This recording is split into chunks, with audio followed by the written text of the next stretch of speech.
உலக தமிழ் நெஞ்சங்கள் அனைவருக்கும் வணக்கம். இன்றைக்கி இந்த வீடியோவில் ஒரு முக்கியமான ஒரு விஷயத்தை பற்றி நம்ம பார்க்க போகிறோம். அது வேறு ஒன்றும் இல்லை.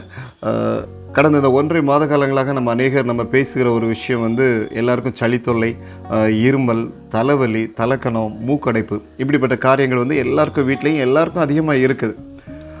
அதை நம்ம எப்படி தீர்க்கிறத பற்றி தான் நம்ம யோசித்துக்கிட்டு இருக்கிறோம். நிறைய பேர் ஆவி பிடிக்கிறீங்க, மருந்து மாத்திரைகளை சாப்பிட்றீங்க. ஆனால் நம்ம இன்றைக்கி இந்த வீடியோவில் பார்க்குற விஷயம், ஒரு 50-60 வருடங்களுக்கு முன்பதாக நம்முடைய முன்னோர்கள் எப்படி இந்த ஆவி பிடித்தாங்க, இல்லாட்டி சளி எப்படி சரீரத்திலிருந்து வெளியில் கொண்டு வந்தாங்க அப்படிங்கிற ஒரு விஷயத்தை மட்டும்தான் நம்ம இன்றைக்கி பார்க்க போகிறோம். ஸோ வீடியோ ஸ்கிப் பண்ணாமல் கடைசி வரைக்கும் பாருங்கள். கண்டிப்பாக உங்களுக்கு யூஸ்ஃபுல்லாக இருக்கும். உங்களுடைய நண்பர்களுக்கு ஷேர் பண்ணுங்கள். நிறைய பேர் சப்ஸ்கிரைப் பண்ணாமல் நீங்கள் வீடியோஸ் பார்த்துட்டு இருக்கிறீங்க. தயவுசெய்து சப்ஸ்கிரைப் பண்ணி நம்ம சேனலுக்கு சப்போர்ட் பண்ணுங்கள். நீங்கள் பார்த்துட்டு இருக்கிறது பாபி ஸ்டார். வாங்க வீடியோக்குள்ளே போகலாம். ஓகே நண்பர்களே, இப்போ நம்ம எப்படி ஆவி பிடிக்கிறோங்கிறத நம்ம பார்க்குறதுக்கு முன்னாடி நம்முடைய தமிழ் பாரம்பரிய வைத்திய முறை பற்றி ஒரு சில வரிகள். ஏன்னா அவங்களெல்லாம் நம்ம மறக்கவே முடியாது. நம்முடைய முன்னோர்களை நம்ம எப்போயுமே மறக்க முடியாது.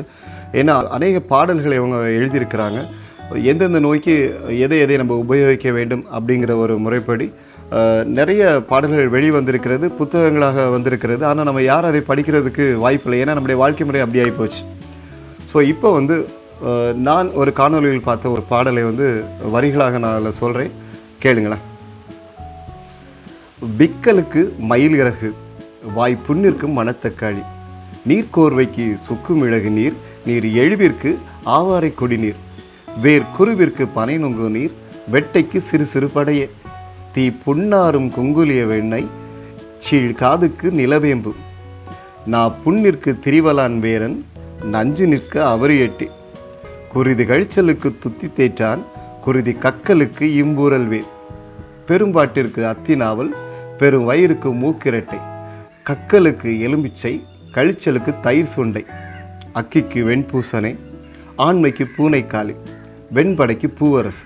இப்படியாக இந்த பாடல் போயிட்டே இருக்குது. பார்த்தீங்களா, ஒவ்வொரு நோய்க்கும் என்னென்ன மருந்து எதை நம்ம உபயோகிக்க வேணும்னு சொல்லிட்டு அப்படி வரிசையாக கொடுத்துருக்காங்க. ரொம்ப நல்ல ஒரு விஷயங்களை அன்றைக்கி முன்னோர்கள் நமக்கு எழுதி தந்திருக்கிறாங்க. முடிந்த அளவுக்கு அந்த விஷயங்களை நம்ம அதை உபயோகிக்க நம்ம முற்படுவோம். தமிழ் பாரம்பரியத்தை நாம் காப்போம். ஓகே, இப்போ ஆவி பிடிக்கிறதுக்கு முன்னாடி அதில் என்ன பொருட்களை நம்ம சேர்க்கணும்னு சொல்லிட்டு தமிழ் பாரம்பரிய முறைப்படி என்ன பொருட்களை சேர்க்கணும்னு சொல்லி நம்ம பார்ப்போம். இன்றைக்கி சமூக வலைத்தளங்கள் அநேக விஷயங்கள் நிறைய பேர் சொல்கிறாங்க. நல்ல விஷயந்தான். அதில் நன்மையானது எது என்பதை நாம் தெரிந்து கொண்டு, நம்முடைய சரீரத்துக்கு எது ஏற்றதாக இருக்குது என்பதை தெரிந்து கொண்டு நம்ம அந்த பொருட்களை நம்ம உபயோகிப்போம். இப்போ நம்ம தமிழ் பாரம்பரிய முறைப்படி சில பொருட்கள் அதை நான் சொல்கிறேன். ஒன்று நொச்சி இலை. நொச்சி இலை ஒரு கைப்பிடி எடுத்துக்கோங்க. வேப்பிலை ஒரு கைப்பிடி எடுத்துக்கோங்க. அப்புறமா துளசி இலை ஒரு கைப்பிடி எடுத்துக்கோங்க. அப்புறமா ஓமை இலை, அதாவது கற்பூரவல்லி இலை நம்ம சொல்லுவோமே, அந்த கற்பூரவல்லி இலை அது கொஞ்சம் எடுத்துக்கோங்க. ஒரு 6-7 இலைகள் எடுத்துக்கோங்க. அப்புறமா நல்ல மிளகு எடுத்துக்கோங்க. அப்புறமா தனியா, மல்லி இருக்குல்ல, மல்லி எடுத்துக்கோங்க. இவ்வளோத்தையும் ஒரு கை உரலில் போட்டு, வீட்டில் இருக்குமே கை உரல், ஒரு சின்ன உரல் வச்சுருப்பீங்களா, அந்த கை உரலில் போட்டு நல்லா இடித்து அது ஒரு கலவையாக கிடைக்கும். அதுக்கப்புறமா நீங்கள் ஸ்டவ் ஆன் பண்ணிக்கோங்க. அதில் ஒரு சில்வர் பாத்திரத்தை வைங்க. முன்னாடி முன்னோர்களெல்லாம் பானையில் தான் வைப்பாங்களாம். மண்பானை இருக்குது பார்த்தீங்களா, மண்பானையில் தான் வைப்பாங்களாம். ஆனால் இன்றைக்கி நம்ம அந்த முறைகள் எதுவுமே நமக்கு இல்லை. இப்போ நமக்கு இருக்கிற அந்த சில்வர் பாத்திரத்தை நம்ம வைப்போம். சில்வர் பாத்திரத்தில் உங்களுக்கு தேவையான தண்ணி நீங்கள் எடுத்துக்கோங்க. எடுத்துகிட்டு இந்த தண்ணி கொஞ்சம் சூடான அப்புறமா இந்த கலவையை நீங்கள் அதுக்குள்ளே போடுங்க. இப்போ எல்லோரும் கேட்பீங்க, ஏடா தம்பி மஞ்சளை விட்டுட்டே அப்படிம்பீங்க. மஞ்சள் முதல்ல எப்பயுமே போடக்கூடாது, சரிங்களா? மஞ்சள் நம்ம கடைசியாக தான் போடணும். இந்த ஏற்கனவே போட்டுக்க இந்த கலவை கொதித்து உங்களுக்கு தெரியும், அந்த தண்ணியோட நிறமும் மாறி இருக்கும், அந்த இலைகளோட நிறமும் மாறி இருக்கும், சரிங்களா? எல்லாமே ஒரு ப்ரௌனிஷாக வந்திருக்கும். அப்படி முழு கொதிநிலைக்கு வந்த பிறகு நீங்கள் ஸ்டவ் ஆஃப் பண்ணுவீங்கல்ல, ஆஃப் பண்ணிவிட்டு அந்த டைமில் இந்த 1 ஸ்பூன் மஞ்சளை நீங்கள் உள்ளாடி போடுறீங்க. மஞ்சளை போட்டு நல்லா மிக்ஸ் பண்ணிட்டு மூடிடுறீங்க. இதுக்கு அப்புறமா நம்ம பார்க்குற விஷயந்தான் ஒரு முக்கியமான விஷயம், எப்படி ஆவி பிடிக்கிறதுங்கிறது. நிறைய பேர் இன்றைக்கி என்ன பண்ணுறீங்கன்னா, ஸ்டூலில் வைக்கிறீங்க, நீங்கள் ஒரு ஸ்டூலில் உட்காந்துக்கிறீங்க, அப்படியே டவலுக்கு மேலே போடுறீங்க, ஈஸியாக முகத்துக்கு மட்டும் முடிச்சுட்டு போயிடுறீங்க. நல்ல விஷயம் தான், பிடிங்க, பிரச்சனை கிடையாது. ஏன்னா இன்றைக்குள்ள காலகட்டத்தில் எல்லாருமே தொண்டையில் இருக்கிற கிருமிகள், இல்லாட்டி நம்முடைய உள்ளாடி இருக்கிற அந்த கிருமிகளை எல்லாம் ஆவி பிடிக்கிறதுனால அந்த விஷயங்கள் எல்லாம் அழிந்து போக முடியுங்கிற ஒரு விஷயம் இருக்குது. பிடிங்க, நல்ல விஷயந்தான். ஆனால் நம்ம முறைப்படி, நம்முடைய தமிழர் முறைப்படி ஆவி பிடிக்கிறது சரீரம் முழுவதுமாக நம்ம ஆவி பிடிக்க வேண்டும். முதலாவது நீங்கள் என்ன பண்ணணுன்னா, ஒரு ரூமுக்கு போகிறீங்க. ஒரு ரூமில் போய் தரையில் சமணங்கால் போட்டு நீங்கள் உட்காரணும். சமணங்கால் போட்டு உட்காந்து உங்களுக்கு முன்னாடி அந்த பாத்திரத்தை நீங்கள் வைக்கணும். இதுக்கு முன்பதாக முக்கியமான விஷயம், நீங்கள் வந்து ட்ரெஸ் போடக்கூடாது, ஒரு டவலை மட்டும் மறைவுக்காக கட்டிக்கோங்க, கட்டிட்டு உட்காந்துருங்க. அதுக்கப்புறமா ஒரு பெரிய பெட்ஷீட்டை நீங்கள் மேலே போட்டுக்கோங்க. போட்டு எங்கேயுமே ஆவி போகக்கூடாது. இன்றைக்கி நீங்கள் சேரில் உட்காந்து பண்ணும்போது பாருங்கள், எல்லாமே வெளியில் தான் போகும். ஏதோ உங்கள் மூக்கு கொஞ்சமாக போகும், உங்கள் ஃபேஸில் கொஞ்சம் அடிக்கும், உங்கள் ஃபேஸ் கொஞ்சமாக ஸ்வெட் ஆகும், அதோடு முடிஞ்சிடும். ஏதோ கொஞ்சமாக நீங்கள் வந்து ஆவி பிடிப்பீங்க. ஆனால் அப்படி பிடிக்கக்கூடாது. அதாவது நம்ம கீழே உட்காந்துட்டு ஃபுல்லாக பெட்ஷீட்டை போட்டு ஃபுல்லாக மூடியணும். எங்கேயுமே வந்து ஆவி வெளியில் போகாத அளவுக்கு இருக்கணும். இன்னொரு அடுத்த விஷயம் கவனிக்க வேண்டியது, அந்த பாத்திரத்துக்கும் உங்களுடைய முகத்துக்கும் இருக்கிற தூரம் வந்து குறைந்தது ஒரு 12 இன்ச்சியாவது இருக்க வேண்டும். சரிங்களா? ஒரு அடியாவது இருக்க வேண்டும். ஒரு அடி கண்டிப்பாக நீங்கள் டிஸ்டன்ஸ் கொடுக்கணும். அப்போ தான் அது நல்லது. இன்னொன்று, ஆவி பிடிக்கும்போது நீங்கள் யோசிக்கணும், உங்களுடைய சரீர நிலைமை எப்படி இருக்கிறது என்பதை யோசித்து விட்டு நீங்கள் ஆவி பிடிக்கணும். நிறைய பேர் எல்லோரும் ஆவி பிடிக்கிறாங்க சொல்லி நீங்களும் போய் உட்காந்துடக்கூடாது. ஏன்னா நல்ல மூச்சு திணறல் உங்களுக்கு இருந்துச்சுன்னா நீங்கள் ஆவி பிடிச்சிங்கன்னா கூட கொஞ்சம் அந்த டைமில் உங்களுக்கு அஃபெக்ட் ஆகும். சரிங்களா? கடுமையான இருமல் இருந்தாலும் நீங்கள் ஆவி பிடிச்சோன்னா கூட கொஞ்சம் திகமுட்டுன்னு சொல்லுவாங்கள்ல, மூச்சு முட்டு, அது வந்துடும். அதுக்கு நீங்கள் என்ன பண்ணணுன்னா கொஞ்சம் கொஞ்சமாக அதாவது அந்த பாத்திரத்தை நீங்கள் வச்சுட்டு, அந்த பாத்திரத்தில் நீங்கள் மூடி வச்சுருப்பீங்கள்ல, அந்த மூடியை கொஞ்சம் கொஞ்சமாக நீங்கள் ஓப்பன் பண்ணணும். டப்பு நீங்கள் ஓப்பன் பண்ணிடக்கூடாது. சரிங்களா? ஓப்பன் பண்ணும்போது அவங்களுக்கு கூட கொஞ்சம் பிரச்சனையை தான் உருவாக்கும். பொதுவாக மூச்சு திணறல், இந்த சுவாசம் முட்டு இந்த இருக்கிறவங்க, கடுமையான இருமல் இருக்கிறவங்க, நீங்கள் மருத்துவர்களிடம் கண்டிப்பாக நீங்கள் ஆலோசனை பெற்றுவிட்டு நீங்கள் இந்த விஷயங்களை நீங்கள் பண்ணுங்கள். அப்புறமா கொஞ்சமாக மூக்கடைப்பு இருக்குது, எனக்கு தொண்டை கரகரன் இருக்குது. பொதுவாக சொல்லுவாங்களே, மூக்கு நம்ம இருக்குது, தொண்டை கரகரம் இருக்குதுன்னு சொல்லுவாங்க. அந்த மாதிரி இருக்கிறவங்க, மூக்கடைப்பாக இருக்கிற, தலை பாரமாக இருக்கிற, நீங்கள் கண்டிப்பாக நீங்கள் ஆவி பிடிக்கலாம். அதில் எந்த பிரச்சனையும் இல்லை. ஒரு 5 நாட்கள் காலை மாலை நீங்கள் ஆவி பிடிக்கலாம். ஆவி பிடிக்கிற இன்னொரு விஷயம், காலையில் பிடிக்கிறது தான் பெஸ்ட்டு. எப்பயுமே முன்னோர்கள் சொல்லியிருக்கிறாங்க, காலையில் ஆவி பிடிக்கிறது ரொம்ப நல்லது. நீங்கள் வந்து மாலையில் பிடிக்க வேண்டாம்னு சொல்லலை, ஆனால் காலையில் மட்டும் நீங்கள் ஆவி பிடிங்க. ஒரு 5 நாட்கள் அப்படி ஆவி பிடிங்க. இந்த ஆவி பிடித்து விட்டு நீங்கள் ஒரு 15 நிமிடம் நீங்கள் உள்ளாடி இருக்கணும். அந்த 15 நிமிடம் நீங்கள் முடிந்து விட்டு நீங்கள் வெளியில் வரும்போது நிறைய தண்ணி, அதாவது உங்கள் சரீரில் இருக்கிற தேவையற்ற தண்ணீர்கள், சளிகள் எல்லாமே வெளியில் வரும். தண்ணீர்கள் அவ்வளோ வெளியில் வரும். ரெண்டாவது, நீங்கள் வெளியில் வந்த பிறகு மூக்கை நல்லா சீந்தணும்.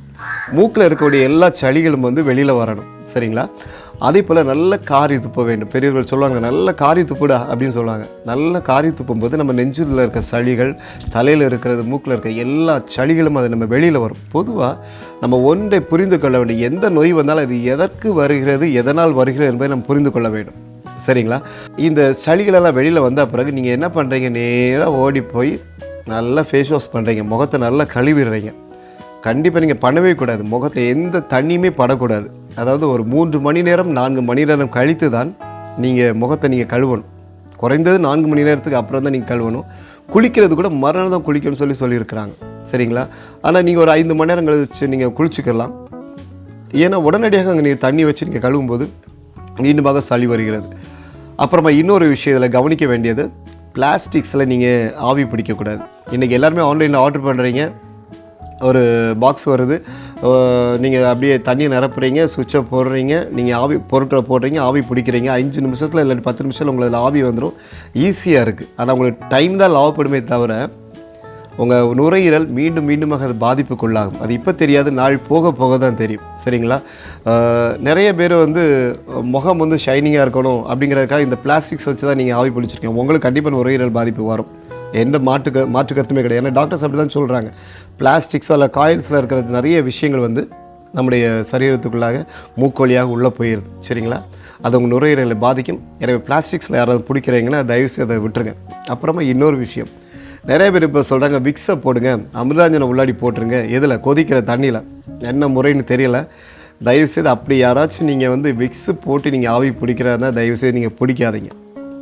சரிங்களா? ஏற்கனவே நீங்கள் போன வருஷம் ஃபஸ்ட்டு லாக்டவுனில் நீங்கள் பார்த்துருப்பீங்க, ஒருத்தர் சானிடைசரை உள்ளே ஊற்றி ஆவி பிடிச்சார். கடைசியாக அவர் இந்த உலகத்தில் இல்லவே போயிட்டார். சரிங்களா? எந்த விஷயங்களை பண்ணணுமோ அந்த விஷயங்களை தான் பண்ணணும். ஒரு மருத்துவர் இடையில ஒரு காணொலியில் நான் பார்க்கும்போது அவர் சொல்கிறாரு, ஒருத்தர் வந்து அதாவது இந்த மூக்கில் அடைப்பிடிச்சா மூக்கை தண்ணி இது வழியாக விட்டு அந்த பக்கமாக எடுப்பாங்களாம். சரிங்களா?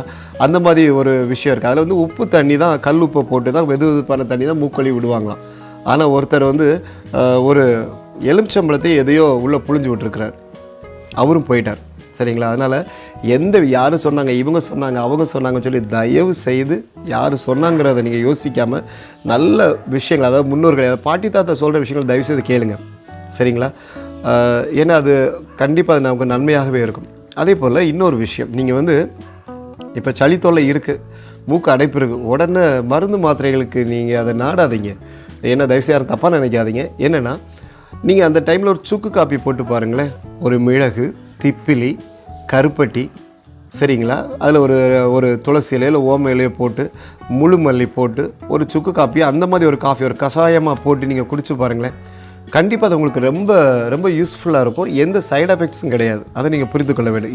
இன்றைய காலகட்டத்தில் ஒரு முக்கியமான விஷயம் என்னென்னா, ஒரு இருமல் வந்துருச்சுன்னா போதும், உடனே எல்லோரும் இருமலுக்கு ஏதாவது மருந்து மாத்திரைகளை சாப்பிட்றது தான் நம்ம இருக்கிறோம். ஒன்றை மாத்திரம் நம்ம புரிந்து கொள்ள வேண்டும். இருமல் ஏன் வருதுன்னு முதல்ல நம்ம தெரியணும், சரிங்களா. அதேபோல் சளி ஏன் வருதுன்னு தெரிஞ்சுக்கணும். சளி ஏன் வருது? மழையில் நனைஞ்சிருப்போம், இல்லை நான் ஒரு ஐஸ்கிரீம் சாப்பிட்ருப்பேன், இல்லாட்டி வந்து கூல்ட்ரிங்ஸை தான் குடிச்சிருப்போம், தேவையில்லாத ஒரு உணவு பழக்க வழக்கங்கள் இருந்திருக்கும், அதனால தான் சளி நமக்கு வருது, சரிங்களா. டஸ்ட் அலர்ஜி, ஏன் டஸ்ட்டில் போய் நிற்கணும், அந்த மாதிரி வர இடத்துல எதுக்கு நிற்கணும், அது எல்லா விஷயங்களும் நம்ம கவனமாக இருக்கணும். இருமல் நீங்கள் வருதுன்னா எல்லோரும் போய் இருமலை நிப்பாட்டுறதுக்கு தான் நம்ம ட்ரை பண்ணணும். தயவு செய்து இருமலை நிப்பாட்டுறதுக்கு நீங்கள் ட்ரை பண்ணவே கூடாது. உள்ளாடி இருக்க சளி தொல்லையினால தான் அந்த இருமல் வருது. சளி லங்ஸ் ஃபுல்லாக நுரையீரல் முழுவதும் அது படர்ந்துருக்கும், சுவாசக்குழாய் எல்லா இடங்களிலும் இருக்கும். அப்போ நமக்கு சுவாசம் வந்து விடுறதுக்கு ரொம்ப ஈஸியாக இருக்க, ரொம்ப கஷ்டமாக இருக்கும். அந்த நேரத்தில் தான் இந்த இருமல் வருது. ஏன்னா தொண்டையிலையும் சளி இருக்குது, எல்லாம் சேர்ந்து அந்த இருமல்கள் வருது. இருமல் வரும்போது இருமலை நிப்பாட்டுக்கு தயவுசெய்து நீங்கள் இப்போ முற்படாதீங்க. அந்த சளியை வெளியில் எடுக்கிறதுக்கு முற்படுங்க. அதுக்கு ஒரு சின்ன ஒரு வைத்தியம் இருக்குது. என்னென்னா தூதுவளை இலை நீங்கள் எடுத்துக்கலாம். அப்புறமா முக்கியமாக சின்ன வெங்காயம், சின்ன உள்ளி சொல்லுவோமே, அந்த சின்ன வெங்காயம் நீங்கள் எடுத்துக்கலாம். தூதுவளை எடுத்துக்கோங்க, ஓம இலை எடுத்துக்கோங்க. அப்புறம் வந்து வெற்றிலை நீங்கள் எடுக்கிறதா இருந்தால் அதில் காம்பு இருக்கக்கூடாது. இந்த இலைகளை தனித்தனியாகவோ நீங்கள் வந்து கொதிக்க வைத்து அந்த நீரை குடிக்கலாம், சரிங்களா. அதே போல் மிளகு நீங்கள் எடுத்துக்கலாம். சின்ன வெங்காயம் சொன்ன பார்த்தீங்கன்னா, சின்ன வெங்காயத்தை அதிகாலையில் வந்து நீங்கள் வெறும் வயிற்றுலேயே நீங்கள் கடித்து மென்று சாப்பிடலாம். இல்லைன்னா அது உங்களுக்கு கஷ்டமாக இருந்துச்சுன்னா கொஞ்சம் கடாயில் போட்டு லேசாக அதை வரட்டி கொஞ்சம் சூடாக்கி, ரொம்ப பண்ணிடக்கூடாது, அரை வேக்காடுன்னு சொல்லணும், அதுக்கு முந்தின பக்குவத்துலேயே நீங்கள் அதை எடுத்து அதை நீங்கள் சாப்பிடலாம். இப்படி இந்த காரியங்களை, துளசி இலை, அதே போல் நான் சொன்ன தூதுவளையில், இதெல்லாம் ஏதாவது ஒரு முறைப்படி உணவு முறை வழக்கத்தின்படியோ இல்லாட்டி நீராகாரம் மூலமாக ஏதாவது ஒரு வழியில் நமக்கு வந்து உடலுக்குள்ளே போகும்போது இந்த சளி தொல்லைகள் அப்படியே போகும், இருமலும் தானாக அதை நின்றுவிடும். அதை நம்ம புரிந்து கொள்ள வேண்டும். அப்புறமா இன்னொரு விஷயம், சிறு பிள்ளைங்களுக்கு வந்து சளி வந்துருச்சுன்னு வச்சுக்கோங்களேன், அதில் ஒரு சின்ன ஒரு வைத்தியம் தான். இந்த ஓம இலை தயவு செய்து உங்கள் வீட்டில் வச்சுக்கோங்க. ஓம இலை, கற்பூரவள்ளி இலைன்னு சொல்கிறாங்க, அதை கண்டிப்பாக வச்சுக்கோங்க. அதில் ஒரு இலையில் 1.5 இலையை எடுத்து நீங்கள் ஒரு டம்ளர் தண்ணியில் போட்டு நல்லா கொதிக்க வைங்க. கழுவிட்டு தண்ணியில் போட்டு நல்லா கொதிக்க வைங்க. கொதிக்க வச்சுட்டு உங்களுக்கு தெரியும், ஒரு கொதிநிலை வந்த பிறகு இறக்கிட்டு அந்த தண்ணி கொஞ்சம் வெதுவெதுப்பாக இருக்கும்போது ஒரு அரை ஸ்பூனும் நல்ல தண்ணி வற்றி வரணும். வற்றி வந்த பிறகு அதை ஆஃப் பண்ணிடுங்க. ஸ்டவ் ஆஃப் பண்ணிவிட்டு அந்த தண்ணி எடுத்துக்கோங்க. தண்ணி லேஸ் சூடில், அதாவது ஒரு அரை ஸ்பூனோ இல்லாட்டி 1 ஸ்பூனோ, குழந்தையோட வெயிட்டை பொறுத்து நீங்கள் அதை பிள்ளைகளுக்கு கொடுக்கலாம். சளி தொல்லை இருக்காது. நிறைய வைத்திய முறைகள் இருக்குங்க, அந்த மாதிரி விஷயங்கள். அதாவது எளிமையான வைத்திய முறைகள் நம்ம வீட்டில் நம்முடைய கிச்சனில் இருக்கக்கூடிய கொஞ்சம் பொருட்களை வச்சு நிறைய வைத்தியங்கள் இருக்குது. அதை தான் வந்து நம்ம ஃபாலோ பண்ணணும். இன்னொரு முக்கியமான விஷயம், இந்த ஆவி பிடிக்கிறதுல டாக்டர்ஸ் என்ன சொல்கிறாங்கன்னா, நுரையீரலுக்கு வெறும் வெந்நியே போதுங்கிறாங்க. வெறும் வெந்நியே போதும், அது ஒரு 15 நிமிடம் நீங்கள் பிடிச்சா போதும்னு மருத்துவர்கள் ஆலோசனை சொல்கிறாங்க. அதில் என்ன சொல்கிறாங்கன்னா, நீங்கள் வெந்நி போதும், தேவைப்பட்டுச்சுன்னா உங்களுக்கு வேப்பிலையை நீங்கள் போட்டுக்கோங்க, கொஞ்சம் மஞ்சளை சேர்த்துக்கோங்கன்னு சொல்கிறாங்க, சரிங்களா. அதனால் முடிந்த அளவுக்கு நம்முடைய நுரையீரலை நம்ம பாதுகாப்பாக வைப்போம். நுரையீரல் மட்டுமல்ல, நம்முடைய சரீரத்தின் எல்லா அவயங்களையும் நாம் பாதுகாப்பாக வைப்போம். அப்புறமா குடும்பங்களுக்குள்ளே எல்லாருமே வந்து மகிழ்ச்சியாக இருங்க, சந்தோஷமாக இருங்க. ஏன்னா பணப்பற்றாக்குறைகள் எல்லா விஷயங்களும் ஓடிட்டுருக்கோம். தயவு செய்து பெரியவங்க வந்து சின்ன பிள்ளைங்களை எரிஞ்சு விடாதீங்க, கோவப்படாதீங்க. பிள்ளைங்க உங்கள் பெற்றோர்களிடத்தில் அன்பாக இருங்க.